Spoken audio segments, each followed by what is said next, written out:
Jamie? That's me here. Let's go ahead and get into Waka and Tammy episode 2. So Waka is out on the balcony or wherever he's at. He's on the phone, okay? Having him a good old conversation regarding Tammy or whatever he's going through, and he's saying, listen, I think I need to go and see a therapist, you know, to kind of talk out some things that's going on with me or whatever. And next thing you know, Tammy comes out, you know, talking to him real quick, whatever, saying how she was out in the studio late. She didn't get in till pretty much that morning. Now she got to pack her bags and get ready to fly out so that she can go to this women's event that she's putting together. So she just got a lot of stuff going on. But she asked of Waka, all she asked of Waka during the time that she's away, she's like, listen, I just need us to be on the same page, okay? You know Charlie is on punishment because of whatever actions that took place the last time. She's on punishment. So, okay, I need to make sure that we're going to be on the same page. You're going to make sure she's on punishment. She can't do this, she can't do that, she can't do this. Can I trust you with that? And he's like, yeah, I think I may be able to handle that. We're going to see. She already know he blowing smoke, but we gonna see. So what I forgot to mention in the last episode 1 was how Waka went to his mother's house to have a conversation with her about some of the things on his mind. She ended up telling him, like, I don't like how Tammy speaks to you, like that's a problem for me. Waka starts to defend Tammy and say, you know, well, maybe she feels she got to be so tough and so hard because of the things that I put her through. I can see where Waka is coming from with that, because it do seem like all Tammy's antics are that people take her for a joke. So she feel like she got to overcompensate or overdo things because people take her for a joke and they don't listen to her, especially with Charlie. You know what I'm saying? You tell Charlie something, Charlie got a lip for you, and she be thinking it like it's a game. You haven't instilled no fear within that little girl. So, and maybe you have, we just haven't seen it on the episode because she know that you probably not going to do nothing in front of the cameras. I don't know. But okay, but anyway, back to Waka and his mom. And so he tells his mom that, you know, he's thinking about seeing a therapist or whatever. He wants to, you know, go see somebody, have someone else he can talk to outside of them, whatever. He wants to do it just for himself. She's like, well, you need to bring Tammy. And he's like, well, wait a minute, I want to do it by myself. I completely agree with that. I think he should do it by himself first. He wants to get him right and then maybe bring her into a session. But she was like really imposing that it should be him or whatever. So in episode 2, his mom goes to meet with the brat, sit down with her and tell her, like, listen, you know, Waka's saying that he want to go see a therapist or whatever, and I think it's something dealing with Tammy and all this other stuff, you know. And she's like, well, like, what's going on? Like, you know, like what the issues could be or whatever. She said something about, you know, them not having a baby. She doesn't really know for sure, but she really wants them to have a grandchild, because she's lost 2 of her kids, and she also, if something were to happen to Waka, God forbid, she wants to have a Waka or 2 running around, you know, of him. And then she just wants them to have kids too, you know. She wants them to have kids, but she also wants grandchildren for those reasons. And so she of course brings up therapy. They're continuing to talk about the therapy. And I appreciate the brat, because I have not been feeling her lately, but I appreciate the fact that she gave sound advice, and she was just like, listen, you're going to have to back up off of that. And if he wants to go to therapy on his own, nothing's wrong with that. Let him go to therapy, then he can figure out himself, just like I mentioned, and then connect with his wife or whatever down the road, like, you know, within the session. So I really appreciated that. Like, you just got to understand that this man grown, he married, he going to do what he going to do, and you just going to have to chill out just a little bit, okay? Just back up. Deb starts saying how she feels kind of guilty, you know, when she listens to him talk, and she just reflects back on her life. And I think all moms feel that. The brat tells her that she doesn't really have to feel guilty, but I feel like all moms probably feel guilty of some things. You know what I'm saying? Because as a child, we grow up and we may think like, oh, my life was good. I had the J, I had every pair of J's, you know what I'm saying? I had this, I had that, you know what I'm saying? I got the go place, you know what I'm saying? We did this, we did that. Yeah, but maybe your mom may feel guilty that she probably wasn't there for you emotionally. Yeah, you had all those material things, and that's cute. But maybe if she would have been there more for you emotionally, it would have helped out with the other relationships that you ended up having and fostering throughout your life. So I think there's nothing wrong with having mommy guilt, but I also feel like don't sit in that. And I do like that the brat followed the conversation up by letting her know, like, as a mom, you did what you could at the time.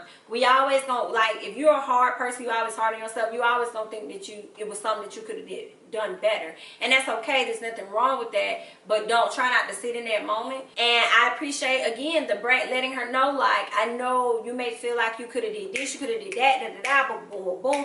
But acknowledge, like what my therapist say, like, there's always bad and good, right? So you also got to acknowledge the good even when you're in those low moments. And it's like, listen, whatever you did do with your child and for your child has gotten him to the place that he is now. So you got to be okay with that.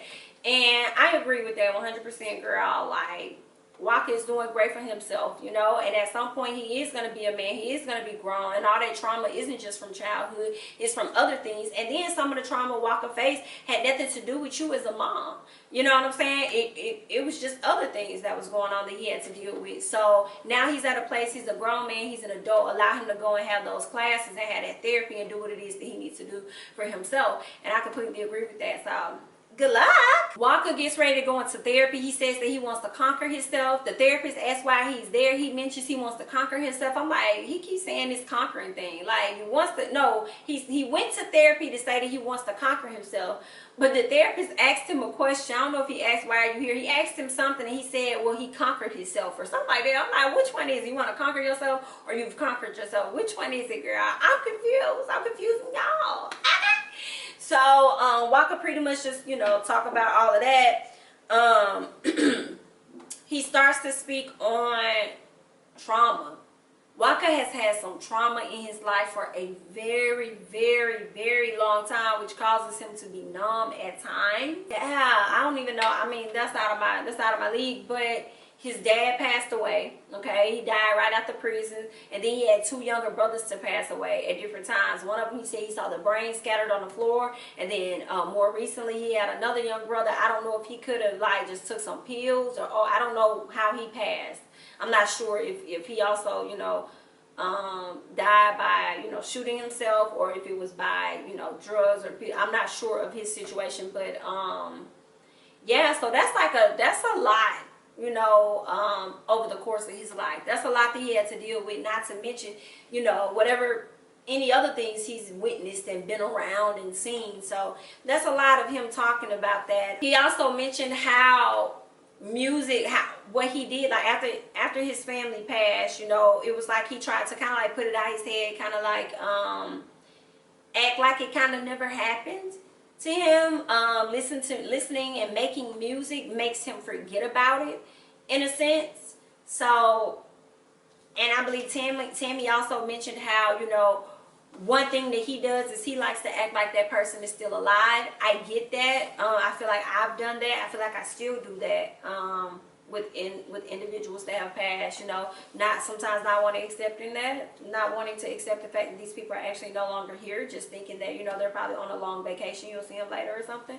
And maybe a lot of people do that. So I don't know how that's probably affecting the mind and the body or whatnot, but okay. He speaks on the relationship with Tammy and how, like, sometimes when she do things, he don't really say a lot, but it just piles up, which is really is not a healthy thing. You really want to get it out every time something happens, and I get it. It be hard because I get like that too. It's like, I ain't gonna say shit. I'm just gonna let it pile up. It don't matter who you are. Sometimes I just be like, okay, make a note, and then it's just like a big old one or two things. It's either going to be a big old blurst where you go off, or it's going to be a big old, I'm cool on it. I don't even got no words for you. That's not cool on it. Like, I've already figured it out in my head. We ain't got to have no more talks. You know what I'm saying? So he says that he's afraid that it's probably going to be like that one time where he just done with her. Like, girl, bye. Like, we not going to do this no more. Like, it's just going to be a wrap for her. The therapist then suggests that he brings Tammy in so that they can have, you know, a conversation about some things. And I just feel like, I feel like that's too soon. He came into you for one session. You tell him that this is good. Y'all should do it again. You didn't really offer him a lot of feedback. You mainly listened, and that's okay sometimes in therapy sessions. But I feel like it's too soon for Tammy to come in. I feel like you should spend the time to get to know Waka. Do that for about a month, and then bring in Tammy so that you can hash out those other issues. So when she brings up certain things about him that bothers her, you'll know enough and have enough in your catalog about Waka to be able to let her know, well, one of the reasons why he's doing this is because, you know, this is connected to that or whatever. So you'll be able to help connect the dots for her or whatever. But that's just my opinion, honey. I'm not a therapist, girl. That's not what I do. That's not my category. But that's my suggestion, though. Tammy and her mama going for a ride. Tammy was talking to her mom about Charlie and how she don't want Charlie to be a lazy child and stuff. You know, she's a good child, but you know, she just don't want to be lazy, no lazy child. It's just gonna think she can do whatever she want to do.